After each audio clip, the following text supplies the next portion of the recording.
All right, this is John Brabbs from RunMichigan.com talking to Kevin and Keith Hanson from the Hansons-Brooks Distance Project, and talking to them about Desi Davila, who just finished as the runner-up at the Boston Marathon for 2011. And what did you guys tell her, I guess, the night before?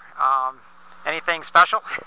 You know, the night before was same plan, same as usual. You know, I mean, in other words, like we had already talked about it throughout the whole segment. So it was just kind of just reassuring that there's no reason why we would want to stray from that. Because there were a little bit of questions about whether or not we should stray from that, knowing that there was a huge tailwind, whether or not we wanted to alter things from what we wanted to do originally. And we just said, no, we felt like the tailwind would just make her that much stronger over the last 10K. But the pace was what we wanted it to be, whether there was that tailwind or not. All right, so, you know, starting from the, I guess the beginning of the training segment, it was always, the plan was always to go 5:30, you said, for that first 20, and then once you got to 20 miles, then kick it down? Go ahead. She was trained, you know, we trained from the get-go to go sub 224. And basically that was what it was. We're going to go out in a pace that's going to allow us to keep the pace honest. We didn't want to go tactical the first 8 to 10 miles and then go, because we just felt that it would be better off. She was very comfortable leading, and to lead through in sub 224 pace. You know, Kim Smith took it out, so obviously she didn't have to do the leading. The chase pack kind of got antsy and didn't want to let her get too far away, so it really worked out well that, in all honesty, even though she was willing and ready to lead, she really didn't have to do that until the latter stages of the marathon, which was, I think, to her advantage. All right. And how many different spots did you guys see her out there on the course? I saw her at 5K, Keith saw her at 10K, and then it was important for her to have somebody at the finish line, because we knew that there was a potential, I mean, of her winning.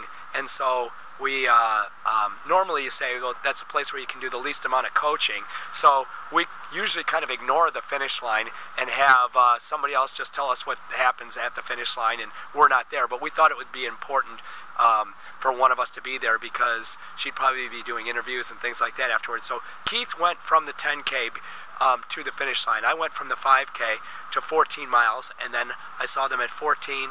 I saw them again at about 16, then I saw them again at about 21, and then saw them again, I saw her again at about 22 and a half.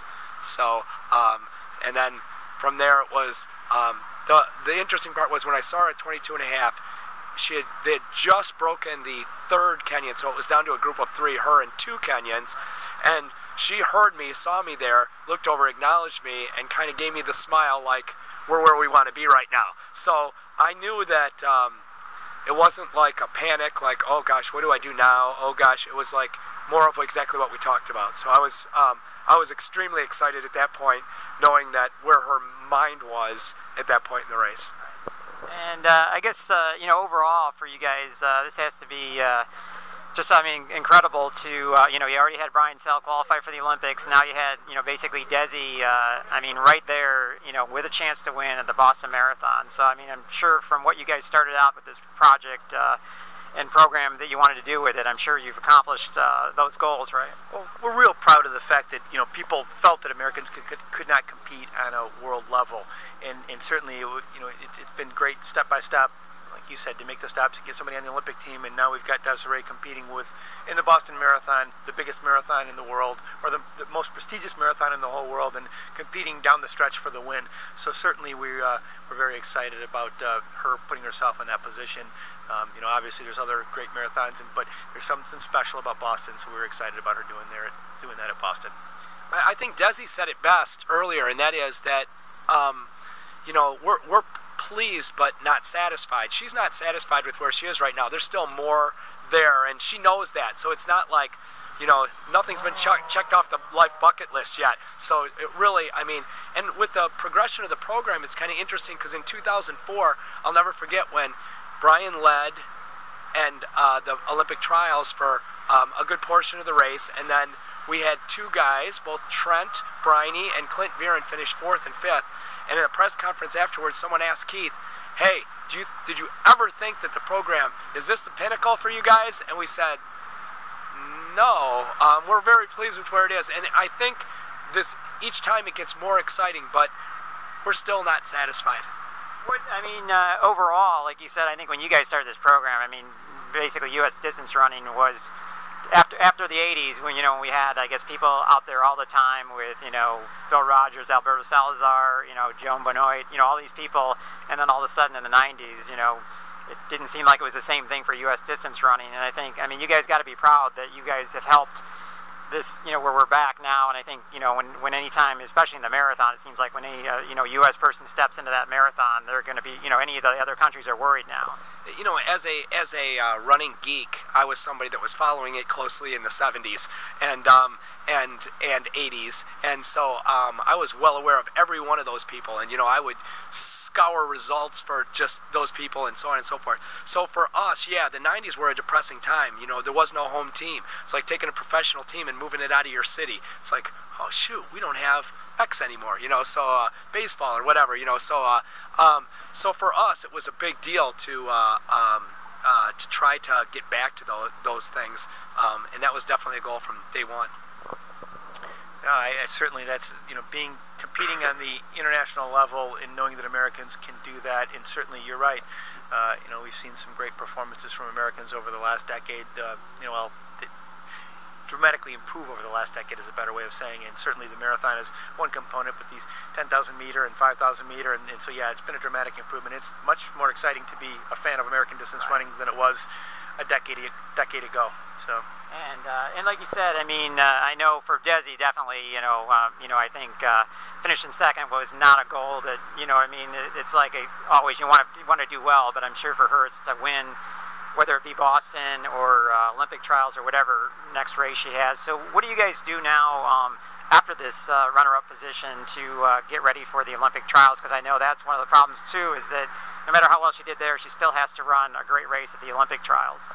I just think that with her, all of the any type of success she has helps her gain a little more confidence, but she never gets complacent, so that there's a difference, and so the confidence is a great thing, but it'll be important enough to her. It doesn't have to be important to us. It needs to be important to her, so she'll be ready. I mean, as you noted, it's going to be definitely the best American women's marathon team. You have people running sub 2:30s debuts like a Clara Grant right now that get relatively unnoticed, and 5 years ago that would have been a huge story. So certainly that speaks volumes to how much American female marathoning has improved, and again, as it was, we mentioned with going into the 2008 Olympics that we felt that it was probably one of the most difficult teams to make on the male side when we had Brian contending. Once again, in 2012, it'll be a very difficult team on the female side to make.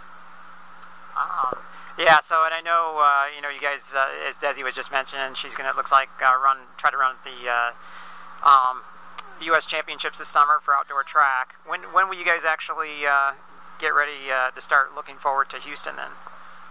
Not until October. Not until October. About 3 months out. So in October is when the focus will be directly at nothing but Houston. We plan on spending some time again down in Florida because we want to make sure that we're prepared and that weather doesn't hinder our ability to prepare properly. So we'll spend the last 5 weeks, beginning in early December, down in Florida getting ready for that. But usually October, November are great months to train in Michigan, so we'll take advantage of that first. And I know you guys got a chance to get down to the half marathon championships this year and kind of scope things out. So I assume you'll help Desi with, as you guys are looking to preparing this year to know exactly what the course is and probably go down there with her, right? We will definitely. I mean, it's for us, it's so important to go out and do a course tour, even a course that may or may not be difficult, just for the mental picture of exactly what the course is, where the lay of the land is, where, there's a curb here, there's this there, and so just the little things. I mean, before her World Championships in Berlin, we went to Berlin to do a course tour. So so it's very important for us.